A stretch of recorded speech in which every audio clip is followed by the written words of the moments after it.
کہ اس ڈیموکریسی کی بےعزتی ہے جہاں جس آزادی کو پانے کے لیے لاکھوں قربانیاں دی گئی، ماؤں نے اپنے بچے کھو دیے، بہنوں نے اپنے بھائی کھو دیے، میری بہنوں نے اپنے پتی کھو دیے۔ یہ آزادی اتنی آسانی سے نہیں ملی، اور اسی آزادی کے تحت، اسی آئین کے تحت جموں کشمیر کی عمر عبداللہ سرکار چنی ہوئی سرکار ہے۔ یہ لوگوں کا مینڈیٹ لے کے یہ سرکار آئی ہوئی ہے۔ کل جو ہوا، جو پولیس نے کیا، میرے لیڈر اور میرے قائد جناب عمر عبداللہ صاحب وہ ایک مکھ منتری ہیں، الیکٹڈ مکھ منتری ہیں، لوگوں کے چنے ہوئے مکھ منتری ہیں۔ یہ عمر صاحب کی انسلٹ نہیں تھی، یہ جموں کشمیر میں ایک ڈیموکریسی کی انسلٹ تھی، یہ دیش میں ڈیموکریسی کی انسلٹ تھی، اور جو جموں کشمیر کے لوگوں کا جو مینڈیٹ ہے، جن لوگوں نے ہمیں جتا کے بھیجا ہے، یہ ان کی بےعزتی تھی، ان کی انسلٹ تھی۔ اس لیے اسٹیٹ الگ چیز ہے۔ اب کوئی یہ سوچے کہ اسٹیٹ ہوڈ کے پیچھے ہمیں کوئی دھکے مارے گا اور ہم برداشت کریں گے، ہمیں کوئی ہمارے لیڈر کو کوئی بے عزت کرنے کی کوشش کرے گا تو ہم برداشت کریں گے؟ نہ ہم کریں گے، نہ جموں کشمیر کے لوگ کریں گے، کیونکہ یہ لوگوں نے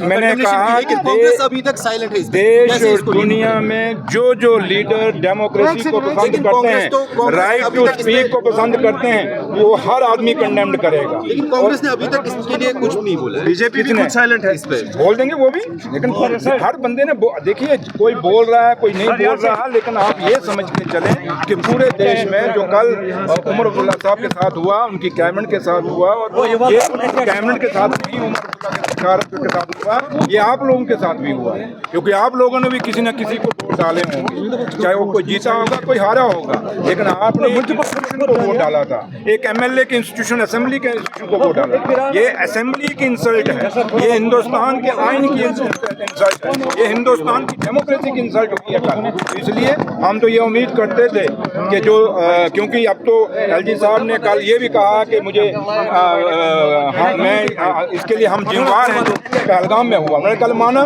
تو آج وہ 82 دن کے بعد 82 ڈیز کے بعد ان کو یاد آئی، اور دیکھنا ایک دن ایل جی صاحب یہ بھی کہے گا مجھ سے، میری پولیس میری ہے جو میرے کنٹرول میں ہے، وہ اس نے بھی غلط کیا عمر صاحب کے ساتھ، اور اگر کہیں نہ کہیں جو کل ہوا ہے اس کے لیے ذمہ وار ایل جی صاحب کو معافی مانگنی چاہیے لوگوں سے، ہم سے نہیں، لوگوں سے، جن لوگوں نے مینڈیٹ دیا اور جتایا عمر عبداللہ سرکار کو بنایا، اس مینڈیٹ سے معافی مانگنی چاہیے، اس آئین سے معافی مانگنی چاہیے، ہندوستان کی ڈیموکریسی سے معافی مانگنی چاہیے۔ وہ شہید جو دیش کی آزادی کے لیے لڑے 47 میں، جنہوں نے آزادی دی، ان شہیدوں سے معافی مانگنی چاہیے جنہوں نے دیش کو آزادی دلائی ہے۔ اس لیے کل ہم جب وہاں گئے تھے، ہم شہیدوں کو یاد کرنے گئے تھے۔ وہ شہید جب شہید ہوئے، انہوں نے شہادت دی، 1931 میں دیش کا آئین نہیں تھا، اس میں دیش آزاد نہیں تھا، اس میں تو انگریزوں کا راج تھا۔